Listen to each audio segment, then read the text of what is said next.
Shalom adik-adik, apa kabar? Pasti dahsyat dan luar biasa. Karena Yesus kita dahsyat dan luar biasa.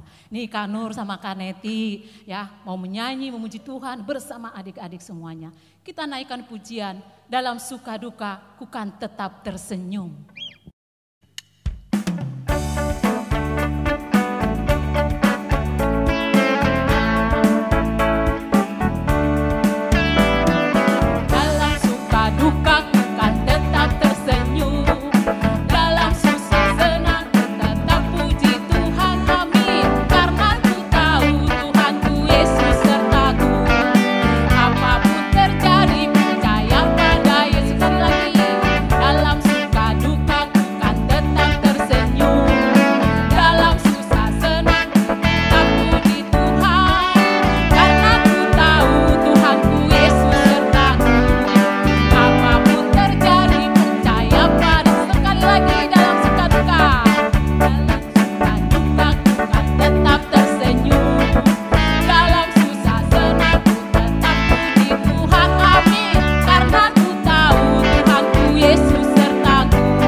Apapun yang terjadi, yang kita alami, senang ataupun susah, dalam duka atau suka, kita percayakan kepada Tuhan Yesus. Kita masih nyanyi satu pujian, sejak ku kenal Yesus, hidupku berubah menjadi baik, taat, dan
bersyukur untuk keselamatan yang Tuhan Yesus berikan kepada kita. Adik-adik semua yang di rumah maupun di mana saja, kita mau berdoa ya. Bapa di dalam sorga, Bapa yang kami sembah, Bapa yang kami kenal, di dalam nama Tuhan Yesus Juru Selamat kami yang hidup. Sungguh kami bersyukur dan berterima kasih karena Tuhan selalu menjaga dan melindungi kami. Buktinya saat ini kami bisa beribadah sekalipun melalui online. Tapi kami tahu Tuhan Yesus selalu hadir menyertai kami dan memberkati kami. Terima kasih Tuhan untuk pemeliharaanmu. Satu minggu yang sudah berlalu kami dijaga, dilindungi, dipelihara oleh Tuhan. Dan sungguh kami bersyukur untuk keselamatan yang Tuhan Yesus berikan kepada kami. Sebentar kami akan mendengarkan kebenaran firman Tuhan. Tolong Tuhan buka hati pikiran kami, berikan kami hikmat, pengertian, supaya apa yang kami baca, apa yang kami dengar, kami boleh mengerti dan kami boleh melakukannya sesuai dengan kehendak Tuhan. Berbicaralah Tuhan, kami anak-anak-Mu sudah siap mendengarkannya. Dalam nama Tuhan Yesus kami sudah berdoa dan bersyukur kepada Bapa di sorga. Haleluya, amin. Nah adik-adik, minggu yang lalu kita mendengarkan cerita firman Tuhan tentang seorang anak laki-laki yang kira-kira umurnya 7 tahun. Siapa masih ingat? Ya, Samuel. Sekarang kita mau mendengarkan tentang anak perempuan. Umurnya kira-kira 15 tahun. Sudah agak besar ya, tapi dipakai oleh Tuhan untuk menjadi saksi Tuhan, alat Tuhan. Tapi perempuan ini adik-adik jauh dari orang tuanya, jauh dari keluarganya. Dia terpisah dari keluarganya karena dia disandra. Adik-adik tahu gak arti disandra? Ditawan oleh gerombolan-gerombolan orang Aram. Datang ke Israel, lalu dibawa dari Israel, dibawa ke negara Aram. Dan adik-adik dijadikan jadi pembantu seorang jenderal, seorang panglima yang gagah perkasa, hebat, kuat, jago perang. Tapi adik-adik, panglima ini kena penyakit kusta. Penyakit kusta yang menjijikkan. Zaman dulu kalau penyakit kusta itu seperti penyakit kutukan. Dan penyakit kusta ini menular. Orang yang kena penyakit kusta harus disingkirkan jauh-jauh. Seperti sekarang ya, kena virus corona harus dikarantina, diisolasi. Nah adik-adik, sekalipun dia jenderal, panglima, hebat, kuat, selalu menang kalau perang. Tapi penyakit kustanya udah kemana-mana. Sebenarnya sih dia menang perang bukan karena dia hebat. Tuhan yang memberikan kemenangan kepadanya. Nah adik-adik, terus anak Israel yang ditawan itu, yang disandra itu, kasihan sekali ngelihat panglima ini. Dalam hatinya, aduh kasihan banget. Sekalipun dia gagah perkasa, tapi dia menderita, sengsara, kesakitan. Aku mau ngomong sama nyonya, supaya Tuhan ini pergi ke Israel, ke Samaria, supaya dia menemui Nabi Elisa. Karena Nabi Elisa bisa menyembuhkannya. Aku mau ngomong, tapi gimana ya? Oh Tuhan tolong aku, berikan aku keberanian untuk bersaksi. Supaya Tuhan ini bisa pergi ke Israel, bertemu dengan Nabi Elisa dan dia disembuhkan. Ngomong gak ya? Aduh gak enak nih. Tapi ngomong aja. Nyonya, iya, mau ngomong nyonya, bisa? Oh bisa, kamu mau ngomong apa? Silahkan.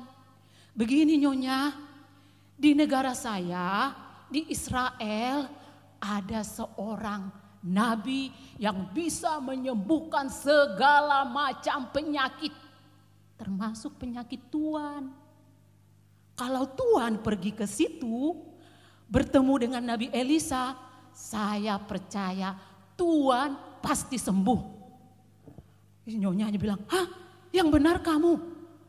Nyonya itu senang banget mendengar. Iya Nyonya, kami orang Israel hanya menyembah Tuhan yang hidup, Tuhan yang benar, Tuhan yang berkuasa. Nah, kalau Nyonya percaya kepada Tuhan yang hidup dan yang berkuasa, pasti Nyonya ditolong. Oh ya, kalau begitu nanti saya kasih tahu deh ke Bapak. Nah, adik-adik, ini ceritanya ada di 2 Raja-Raja 5 ayat 1 sampai 19. Karena panjang, jadi nanti sebagian aja kita baca ya. Oh, Nyonyanya ngasih tahu kepada panglima itu. Panglimanya juga percaya. Lalu dia pergi ke Israel, ke Samaria. Nah, coba kita baca dulu deh ya. Adik-adik, buka Alkitabnya yuk. Dari 2 Raja-Raja 5 ayat 1 sampai 19. Karena panjang, tadi kita udah dengar ya ceritanya. Nah, sekarang kita mau baca ayat 9, 10, 11, dan 12. Kita baca ya dari ayat 9. Kemudian datanglah Naaman. Nah, panglima ini namanya Naaman.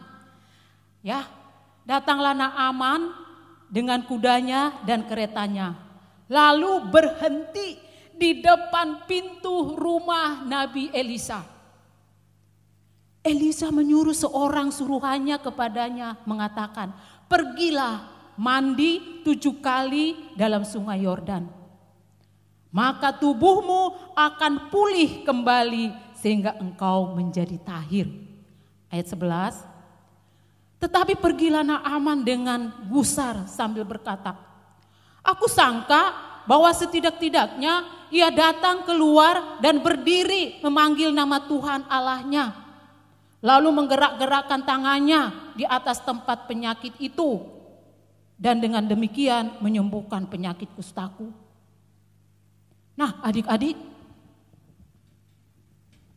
waktu Naaman sampai di depan rumah Nabi Elisa, tapi Nabi Elisa enggak keluar.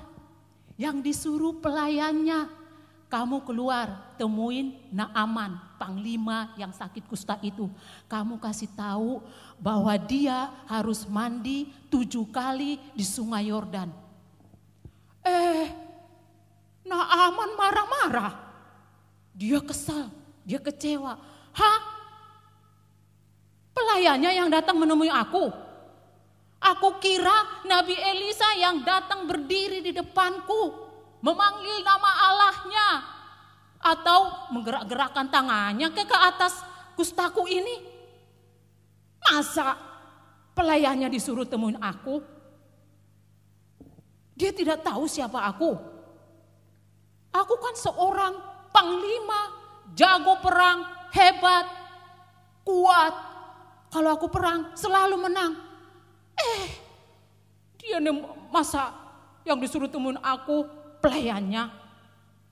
Terus disuruh lagi mandi di sungai Yordan. Adik-adik, Naaman ini masih sombong.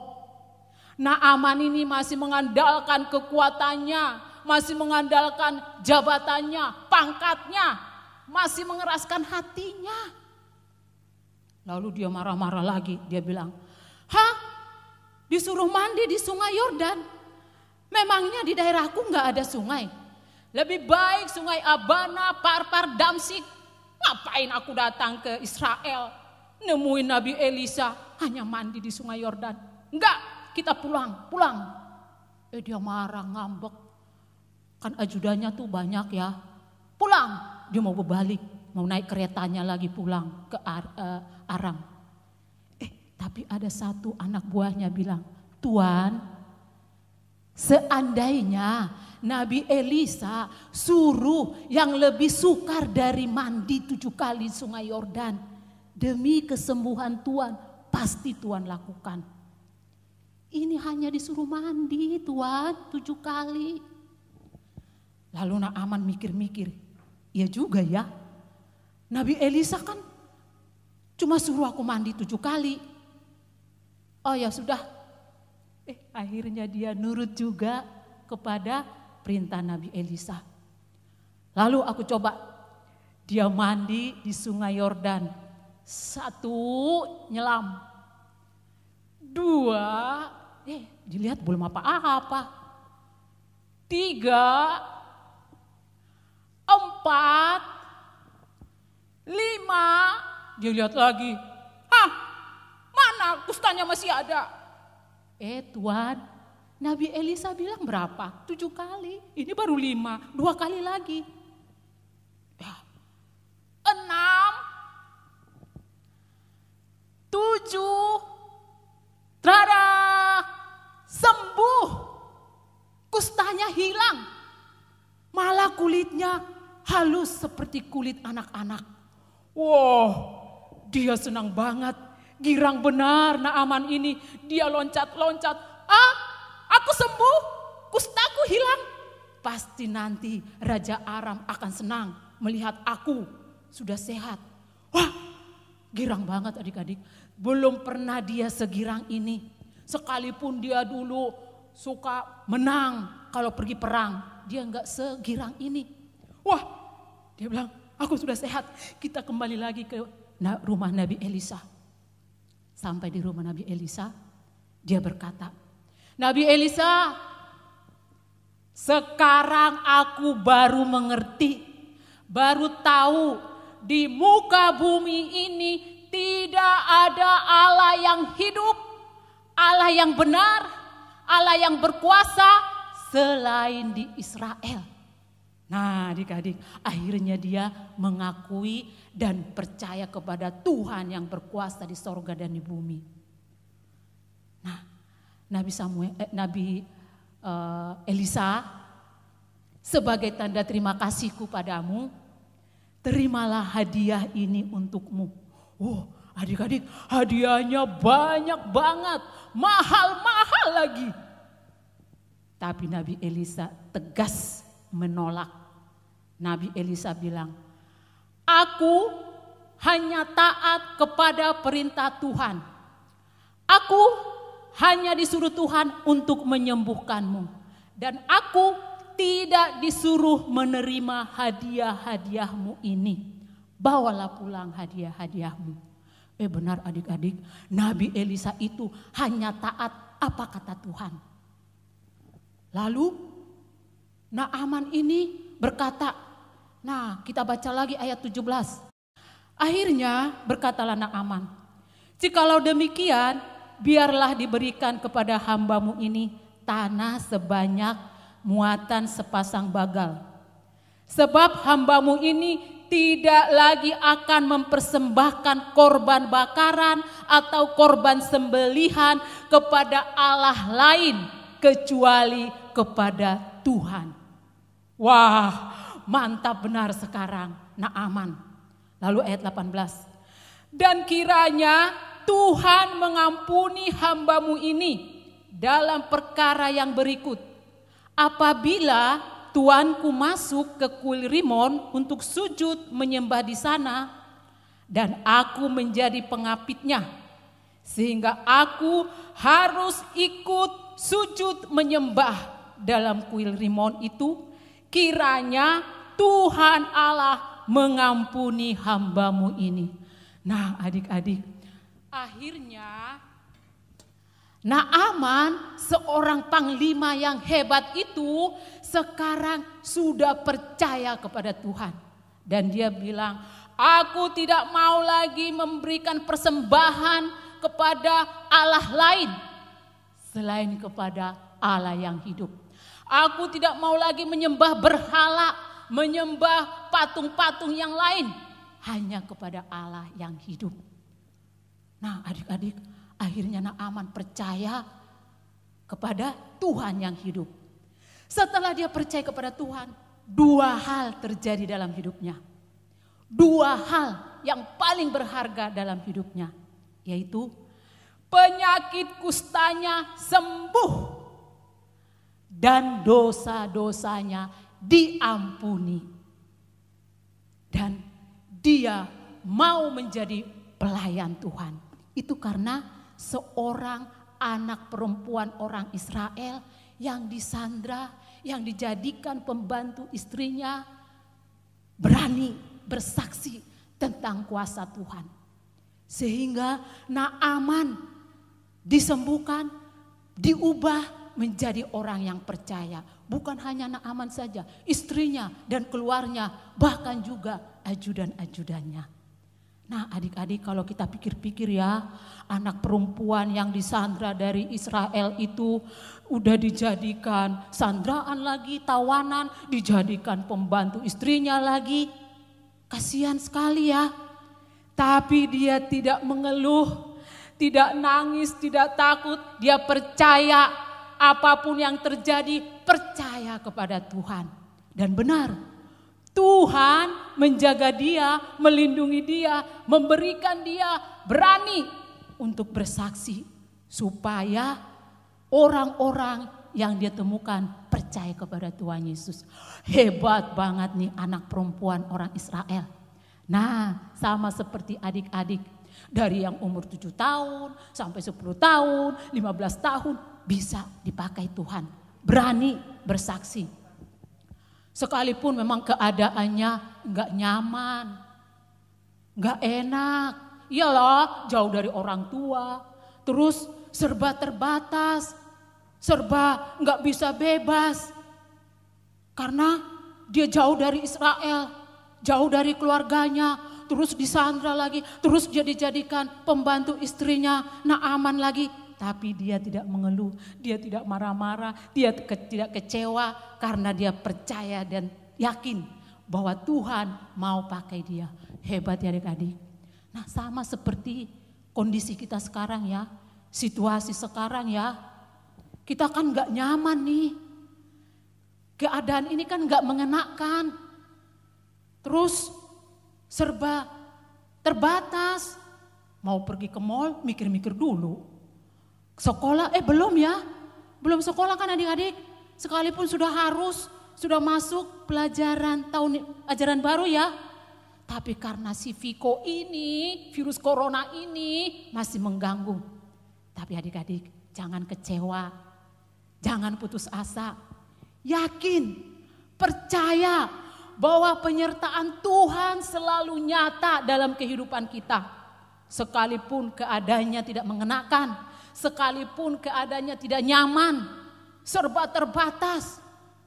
Tapi kalau Tuhan Yesus yang menyertai kita, yang menjaga kita, pasti kita bersyukur, berterima kasih kepada Tuhan. Seperti anak perempuan orang Israel ini emang gak ada namanya.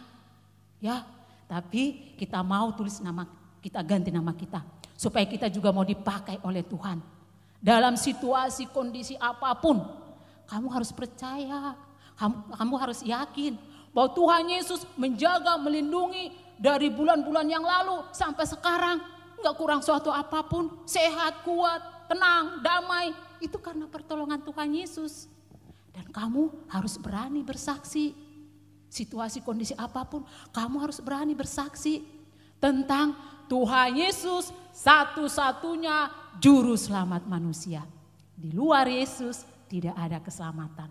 Mau bersaksi, berani bersaksi seperti anak perempuan orang Israel ini. Dia berani bersaksi karena melalui dia Naaman bisa percaya kepada Tuhan Yesus. Naaman bisa berubah dari hidupnya yang dulu yang lama, dosa-dosanya diampuni. Nah kita juga ya, kita terus percaya, yakin, bersandar, berharap hanya kepada Tuhan Yesus. Amin adik-adik. Puji Tuhan. Kita mau berdoa. Adik-adik kita bersyukur, kita renungkan firman Tuhan ini dalam kehidupan kita. Bapa di dalam sorga, Bapa yang kami sembah, Bapa yang kami kenal, di dalam nama Tuhan Yesus Juru Selamat kami yang hidup.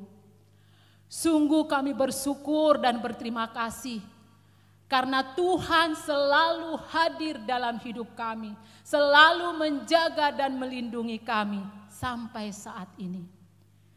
Kami sudah mendengarkan firman Tuhan melalui seorang anak perempuan yang hidupnya tidak nyaman karena dia disandra orang Aram, karena dia jauh dari keluarga, dari orang tuanya. Tapi dia percaya dan yakin Tuhan menyertainya, Tuhan menolongnya, dan Tuhan memakai dia bersaksi, berani bersaksi, menyatakan kuasa Tuhan kepada Naaman dan keluarganya. Sehingga Naaman dan keluarganya percaya kepada Tuhan yang hidup. Tuhan Yesus, kami juga mau bersaksi, sekalipun kami masih kecil, tetapi kami tetap percaya dan bersaksi tentang Tuhan Yesus yang sudah mengampuni kami, yang sudah menyelamatkan kami. Karena keselamatan itu hanya ada di dalam Tuhan Yesus. Tolong kami Tuhan, tolong teman-teman kami, supaya kami tetap taat, tunduk, setia, percaya, yakin bahwa Tuhan Yesus selalu menyertai kami.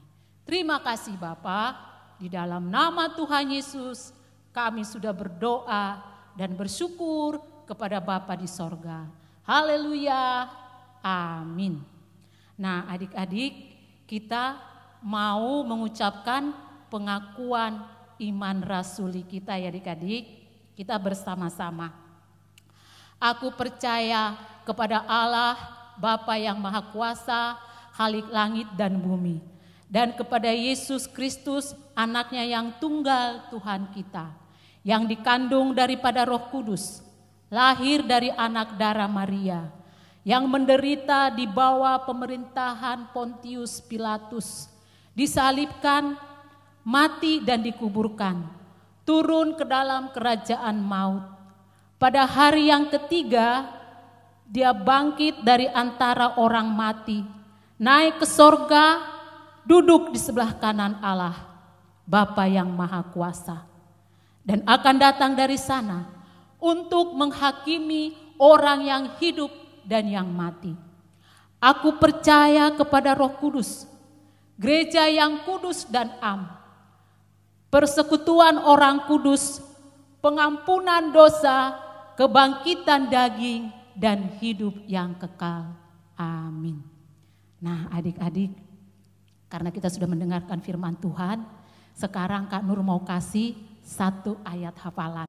Nah adik-adik, Kak Nur mau tanya, minggu yang lalu ayat hafalannya apa? Masih ingat? Mungkin dalam hati kamu, Kak Nur ngasih ayat hafalan melulu. Enggak apa-apa, justru sekarang ini kita harus banyak ayat hafalan ya, karena kita banyak di rumah ya. Nah sekarang Kak Nur mau kasih ayat hafalan. Amsal 3 ayat 5 dan 6. Percayalah kepada Tuhan dengan segenap hatimu, dan janganlah bersandar kepada pengertianmu sendiri. Akuilah Dia dalam segala lakumu, maka Ia akan meluruskan jalanmu. Nah, sekali lagi adik-adik ya. Amsal 3 ayat 5 dan 6. Percayalah kepada Tuhan dengan segenap hatimu, dan janganlah bersandar kepada pengertianmu sendiri. Akuilah Dia dalam segala lakumu, maka Ia akan meluruskan jalanmu. Ya, kita harus mengakui Tuhan dalam segala hal. Minggu depan udah harus hafal ya. Nah adik-adik, kita mau tutup kebaktian. Ya, nanti kita mau berdoa, setelah itu kita ucapkan doa Bapa kami. Kita mau berdoa dulu, semuanya berdoa. Tuhan Yesus, sungguh kami bersyukur karena Tuhan sudah memimpin ibadah kami dari awal, pertengahan, sampai terakhirnya. Kami sudah memuji Tuhan, sudah mendengarkan firman Tuhan, sudah mendapat ayat hafalan yang baru, dan semua itu kami percaya Tuhan mau memakai kami supaya kami menjadi anak-anak Tuhan yang setia mengikut Tuhan dan yang berani bersaksi tentang iman percaya kami. Berkati kami Tuhan, berkati teman-teman kami, berkati papa mama, supaya kami semua sehat dan kuat, setia mengikut Tuhan. Berkati juga Tuhan gereja Tuhan dimanapun, supaya gerejamu diberkati oleh Tuhan, menjadi saksi memberitakan Injil. Berkatilah Tuhan bangsa kami, dan juga Tuhan kami memohon supaya Tuhan turut campur tangan dalam masalah yang terjadi. Khususnya kami berdoa untuk virus corona supaya Tuhan sendiri yang melenyapkan, Tuhan sendiri yang menyelesaikannya. Karena kami tahu Tuhan berkuasa atas bangsa kami dan Tuhan berkuasa atas segala-galanya. Terima kasih Bapa, kami sudah berdoa dan mengucap syukur kepada Bapa di sorga. Amin. Kita mengucapkan doa Bapa kami. Bapa kami yang di sorga, dikuduskanlah namamu, datanglah kerajaanmu, jadilah kehendakmu di bumi seperti di sorga. Berikanlah kami pada hari ini makanan kami yang secukupnya, dan ampunilah kami akan kesalahan kami, seperti kami juga mengampuni orang yang bersalah kepada kami. Dan janganlah membawa kami ke dalam pencobaan, tetapi lepaskanlah kami daripada yang jahat. Karena Engkaulah yang empunya kerajaan dan kuasa dan kemuliaan sampai selama-lamanya. Amin. Kita nyanyi Bapa terima kasih. Bapa terima kasih. Bapa terima kasih. Bapa di dalam sorga,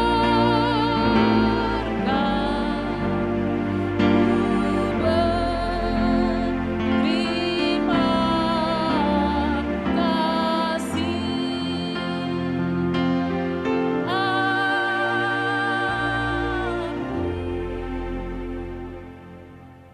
Selamat hari Minggu adik-adik, Tuhan Yesus memberkati.